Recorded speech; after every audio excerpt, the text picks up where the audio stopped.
ये अनुभव हमारे चैनल के सब्सक्राइबर रेक्सन रेमंड ने भेजा है। ये मेरे चाचा की कहानी है।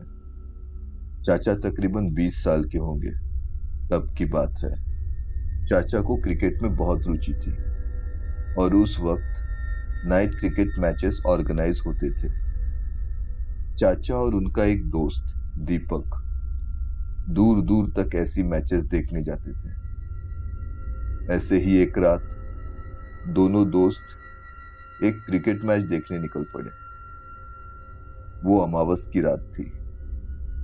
दादी ने चाचा को सचेत किया था कि वो ज्यादा देरी ना करे और जल्दी घर आ जाए। दादी को हाँ बोलकर चाचा और दीपक मैच देखने ग्राउंड पर चले गए। मैच के खत्म होते होते रात के 2 बज गए। दोनों दोस्त मैच में हुई सारी बातें करते करते घर के रास्ते चल पड़े। अरे, कितना रोमांचक मैच था। मुझे लगा था टीम टाइगर हार जाएगी। लास्ट के 6 बॉल में तो पूरा गेम पलट दिया उन्होंने। क्या बैटिंग की। ऐसी बातें करते करते वो दोनों एक गली में चले गए। वो अब घर से थोड़ी ही दूर थे। दीपक का घर चाचा के घर के बगल ही था। चलते चलते उन्हें अचानक पायल की आवाज सुनाई दी। दोनों थोड़ा चौकन्ने हो गए और दूसरे ही पल किसी औरत के गुनगुनाने की आवाज उनके कानों में पड़ी। इतनी रात को ये आवाज सुन दोनों थोड़ा डर गए और एक दूसरे को पकड़कर उन्होंने अपने चलने की रफ्तार बढ़ा ली। जैसे जैसे वो रफ्तार में चल रहे थे वैसे वैसे वो गुनगुनाने की आवाज बढ़ रही थी।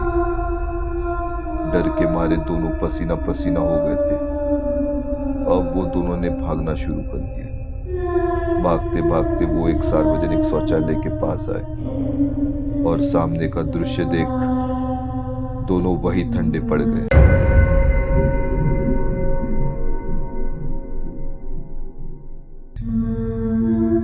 उनकी धड़कनें रुक सी गई। वहां शौचालय के दरवाजे के ऊपर बने सज्जे पे एक औरत बैठी थी। उसने एक मैली साड़ी पहनी थी। उसके बाल खुले थे। वो औरत के पैर नीचे लटक रहे थे जिसमें पायल थी। वो डरावनी औरत सामने देख पैर हिलाते हुए गुनगुना रही थी। उसकी आंखें एक टक सामने देख रही थी, पर उसकी आंखों पर पलकें नहीं थी।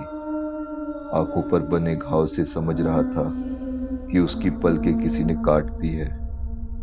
चाचा और दीपक नीचे खड़े रहकर वो सारा दृश्य भयभीत नजरों से देख रहे थे कि अचानक वो औरत रुक गई और वहां पूरी तरह सन्नाटा छा गया। और उस औरत ने झट से अपनी गर्दन नीचे झुकाकर चाचा और दीपक को देखना शुरू किया। अब वो गुस्से से गुर्राने लगी। दोनों दोस्त हिम्मत बांधकर वहां से भाग निकले। भागते भागते उनके कानों में फिर से वही गुनगुनाने की आवाज पड़ी और जैसे जैसे वो उस औरत से दूर भाग रहे थे वो गुनगुनाने की आवाज धुंधली हो रही थी। दोनों अपने अपने घर पहुंचे। चाचा ने दादी को सारी बात बताई और चाचा की सारी बातें सुन दादी बोली, मैंने तुम्हें कभी बताया नहीं, पर वो औरत अक्सर अमावस की रात वहां दिखाई देती है। जिस रास्ते पे वो तुम्हें दिखाई दी थी वहीं पास ही उसका घर था और उसके ससुराल वालों ने उस औरत की हत्या कर दी थी और उसके बच्चे के साथ क्या किया किसी को पता नहीं। इस औरत ने अपना बदला तो ले लिया, पर शायद अपने बच्चे की याद में वो वहीं तड़प रही है।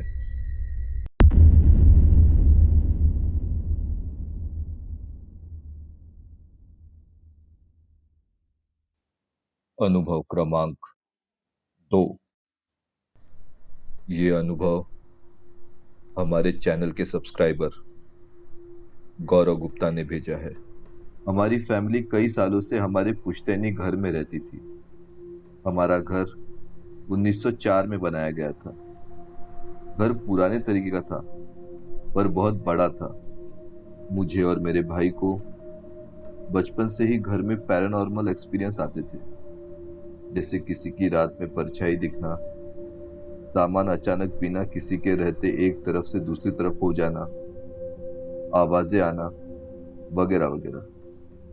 पर हमें माँ ने बताया था, ऐसा कुछ भी लगे तो नजरअंदाज करो और भगवान का नाम लो। और हम भी वैसा ही करते थे। उन दिनों मैं मेरे कॉलेज के म्यूजिक बैंड का मेंबर था, और प्रैक्टिस के लिए मेरे सारे बैंडमेट्स हमारे घर आते थे। हम शाम को बैंड प्रैक्टिस शुरू करते और तकरीबन 8 बजे तक बंद कर देते। हमने सारे इंस्ट्रूमेंट्स का सेटअप हमारे गैराज में किया था, और हम वहीं प्रैक्टिस करते थे। एक दिन मेरे पापा का ट्रांसफर किसी और शहर में हुआ, और हमने घर से शिफ्ट करने का डिसाइड किया। हमने कुछ ही दिनों में सारी शिफ्टिंग की प्लानिंग कर ली। शिफ्टिंग का दिन आया। मेरे बैंडमेट्स मुझे गैराज में रखे सारे बैंड का सामान शिफ्ट करने के लिए मदद करने आए थे। पहले ही एक ट्रक नए घर जाने के लिए रवाना हो चुका था। मेरे दोस्त और मैं एक एक कर बैंड का सामान घर से बाहर लाने लगे और बाहर खड़े टेम्पो में भरने लगे। गैराज घर के पीछे था, और सामान ट्रक तक लाने के लिए हमें गैराज से पहले सीढ़ी चढ़ के किचन तक, फिर किचन से लिविंग रूम तक आना पड़ता था। सर्दियों के दिन होने के कारण अंधेरा जल्दी हो गया। हम सब ने मिलकर सारा सामान ट्रक में भर दिया। अचानक मेरे ध्यान आया कि मैं तो मेरे म्यूजिक सीडीज का बैग गैराज में ही भूल गया। मैं बैग लेने के लिए गैराज में गया। सामने टेबल पे पड़ा बैग मैंने उठाया, और तभी गैराज के कोने में मुझे एक हलचल महसूस हुई। और जब मैंने वहां ध्यान से देखा तो मुझे एक परछाई दिखी। उस परछाई को देख मैंने इस बार हर बार की तरह भगवान का नाम नहीं लिया। मैंने सोचा, अब तो हम घर छोड़ रहे हैं, और जब सालों से हमें कुछ नहीं हुआ तो अब क्या होगा। और मैं उस परछाई पर चिल्लाया, तुम जो भी हो, मैं नहीं डरता तुमसे, और अभी मेरे पास इन सब चीजों के लिए टाइम नहीं है। मैं अंदर से थोड़ा डर रहा था, पर पता नहीं क्यों आज मैं कुछ भी बोल बैठा।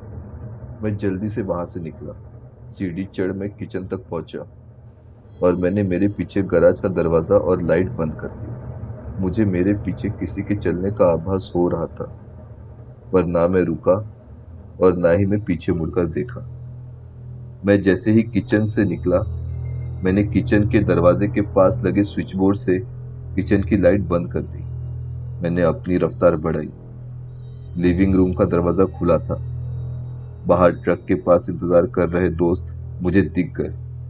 वो भी मुझे जल्दी चलने का इशारा कर रहे थे। जैसे जैसे मैं आगे बढ़ रहा था, पीछे से किसी के चलने की आवाज और तेज हो रही थी।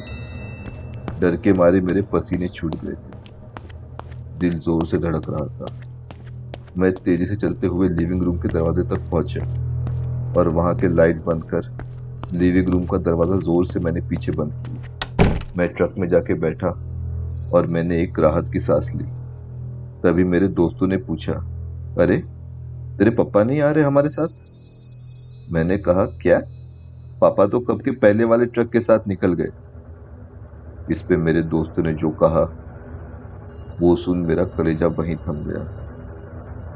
उन्होंने मुझे बताया, जब मैं लिविंग रूम से बाहर आया तब मेरे पीछे पीछे उन्होंने मेरे पापा को चलते हुए देखा।